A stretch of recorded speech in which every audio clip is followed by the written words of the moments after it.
Kita akan melanjutkan kepada pembahasan yang kedua. Setelah kita membahas tentang penolakan terhadap adanya banyak Tuhan, kita akan menemukan bahwa dengan rububiyah, pemeliharaan Allah merupakan jalan yang terbaik bagi manusia untuk mengenal Allah Subhanahu wa ta'ala. Rububiyatullahi tariqu li ma'rifatillah, kalimatur rabb, wa in kanat ta'ni fil asli al-malik wa as-sahib, tatadammanu ma'na as-sahib al-muta'ahhid bit-tarbiyah. Nah, kata Rabb yang sudah kita bahas lalu, yang memiliki makna sang pemilik, sang empu dari sesuatu, tapi memiliki makna bukan hanya sekedar pemilik, bukan hanya sekedar empu, tapi seorang pemilik yang bertanggung jawab untuk memelihara dan membina. Im'anun nazar fil masirati takamiliyatil mawjudatil hayyah wa fi taghyirat wa tahawulat allati tajri fi alamil jamad wa fi dhurufi allati تتوفر لتربية الموجودات وفي تفاصيل هذه الحركات والعمليات وأفضل الطريق لمعرفة الله والتنسيق اللا إرادي بين أعضاء جسدنا هو نموذج حي لذلك.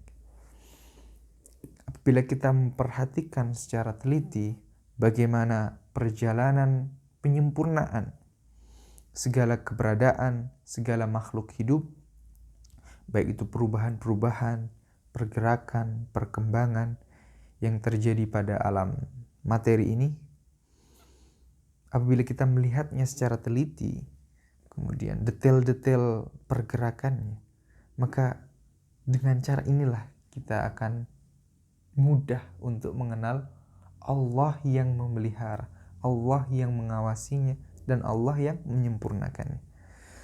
Dan contoh real, contoh hidup dari semua itu adalah adanya keteraturan yang tidak kita sadari, tidak dengan kehendak kita, yang berada pada organ-organ tubuh kita.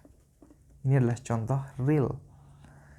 Kawan-kawan bisa melihat bagaimana keteraturan yang ada di dalam tubuh kita.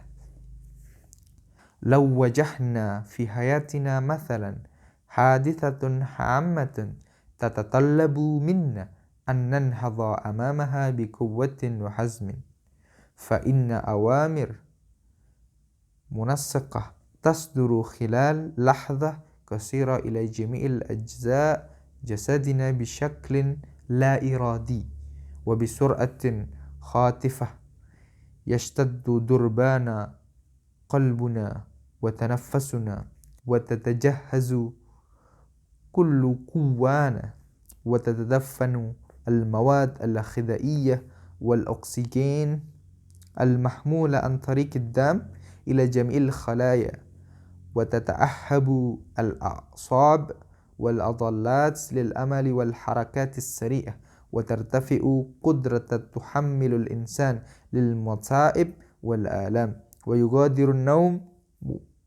ويغادر النوم العيون ويزول التعب من الأعضاء ويزول الإحساس بالجوع. من الذي أوجد هذا التنسيق العجيب في هذه اللحظة الحساسة وبهذه السرعة بين جميع الأجزاء الوجود الإنسان؟ هل هذه العناية والتربية ممكنة من غير الله العالم القادر؟ Apabila kita melihat dalam kehidupan kita, jadi misalkan di dalam kehidupan kita, kita menghadapi sesuatu yang besar, sesuatu yang penting, sesuatu yang menimpa kehidupan kita, maka dengan peristiwa itu, tubuh kita ini secara tidak sadar akan merespon semua itu dengan cepat. Seakan-akan ada yang memerintahkan kepada tubuh untuk bangkit, untuk menjadi kuat, untuk menghadapi perkara tersebut. Bagaimana perintah itu secara cepat, secara segera membuat tubuh kita ini punya energi yang kuat, yang mana energi itu disalurkan melalui darah yang membawa oksigen, kemudian menyebarkan kepada sel-sel yang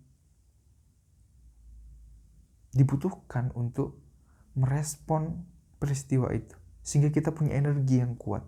Sehingga kita punya kekuatan untuk menghadapi semua. Jantung berdegup kencang. Kemudian nafas terengah-engah. Segala aturan yang unik ini ada dalam tubuh kita dan semua kita rasakan. Ketika kita merasa takut, ketika kita menghadapi sesuatu yang penting, secara tidak sadar tubuh kita merespon itu. Tubuh kita ada yang memerintahkan untuk merespon itu sehingga kita mampu menghadapi segala masalah itu tadi. Bahkan kita tidak merasa capek, tidak merasa ngantuk saat menghadapi perkara tersebut. Namun pertanyaannya adalah, siapa yang membuat keteraturan yang unik yang berada di dalam tubuh kita ini? Merespon perkara dengan cepat, dengan segera. Siapa? Kalau itu bukan dari Sang Maha Mengetahui, Sang Maha Memelihara, Sang Maha Mengawasi dan menyempurnakan manusia, yaitu Allah Subhanahu wa Ta'ala. Ayatul Qur'anil Karim tukthiru min ardin namadijin lihadi tarbiyatil ilahiyah. سنتعرض لهذا في مكانها إن شاء الله تعالى وكل واحدة منها دليل واضح على معرفة الله.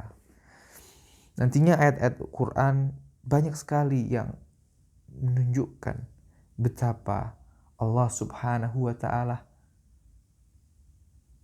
memiliki pengawasan, pengaturan yang indah, keteraturan yang sangat detail dan presisi dalam alam semesta, yang insya Allah akan kami jelaskan di tempat-tempat yang sudah ditentukan. Dan ini merupakan satu dalil yang kuat, yang jelas untuk kita mengenal Allah Subhanahu wa Ta'ala sebagai Sang Pemilik, Sang Pemelihara, dan Sang Penyempurna alam semesta ini.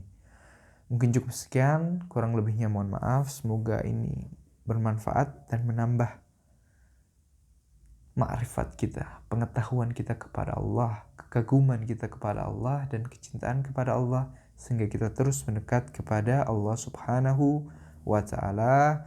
Wa sallallahu ala sayyidina Muhammadin walhamdulillahi rabbil alamin. Wassalamualaikum warahmatullahi wabarakatuh.